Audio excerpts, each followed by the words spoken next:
और मकसद बिल्कुल सामने है और हमारी जमीन हड़प करके अपने पूंजीपति साथियों को, दोस्तों को देना चाहती है कि वो अपनी अपनी जगह पे अल्पसंख्यकों के अधिकार की रक्षा करें।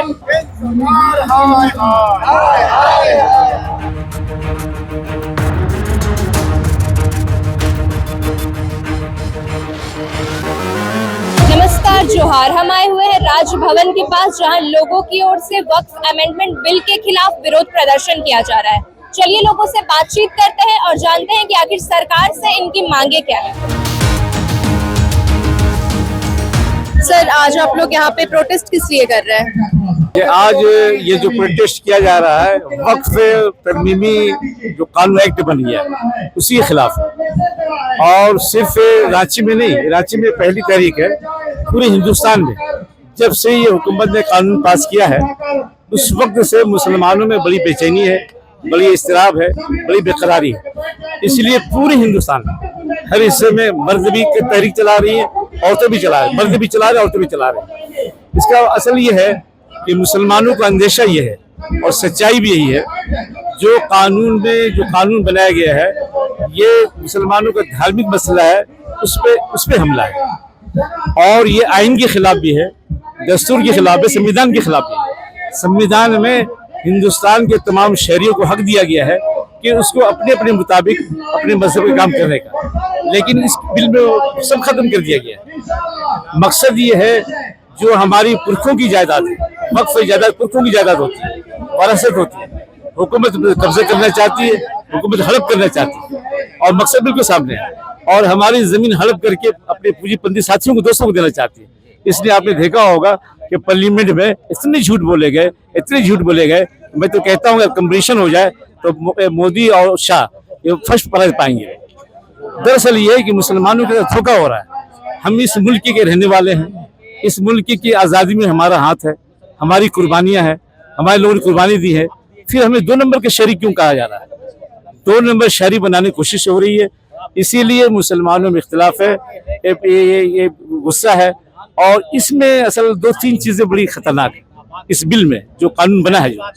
वो ये है कि जो जाहिर है एक आइन में, संविधान में ये है कि जो जिसका संस्था है उनके लोग चलाएंगे, सिखों के सिख चलाएंगे और ईसाइयों के ईसाई चलाएंगे, हिंदू के हिंदू चलाएंगे, मुसलमान को चलाना चाहिए। इन्होंने 2 गैर मुस्लिम को शामिल कर दिया वक्फ की जायदाद में। गैर मुस्लिम क्या जरूरत है?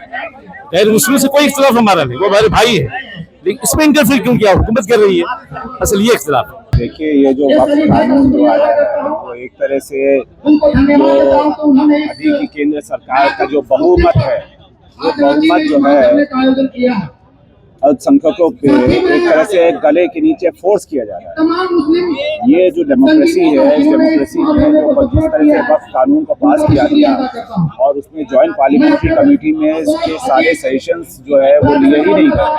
और एक ब्रॉड एक प्रिंसिपल है कि कोई अगर एक समुदाय का एक कानून है तो समुदाय के कानून और वो जो वक्फ बोर्ड का जो है उसमें दूसरे समुदाय के लोग कैसे हो सकते हैं? साथ ही मेरा नाम प्रवीर पीटर है और पीटर का नाम होता है ईसाई। अब ईसाई संगठनों का आप बोलेंगे, ईसाई संगठन में भी दूसरे जो है उनके जो इंस्टीट्यूशंस है उसमें दूसरे रिलीजन के लोग आ जाए और गुरुद्वारा के लोग में भी आप डाल दें, तो ये क्या है? एक तरह से देखिए, ये संविधान की अवधारणा जो है उसमें सेक्युलर राष्ट्र की अवधारणा है। सेक्युलर राष्ट्र की अवधारणा में सभी धर्म के जो चाल चलन है, रीति रिवाज है और जो इंस्टीट्यूशन चलाने का जो ढांचा है वो उनके अपने अधिकार क्षेत्र में आता है।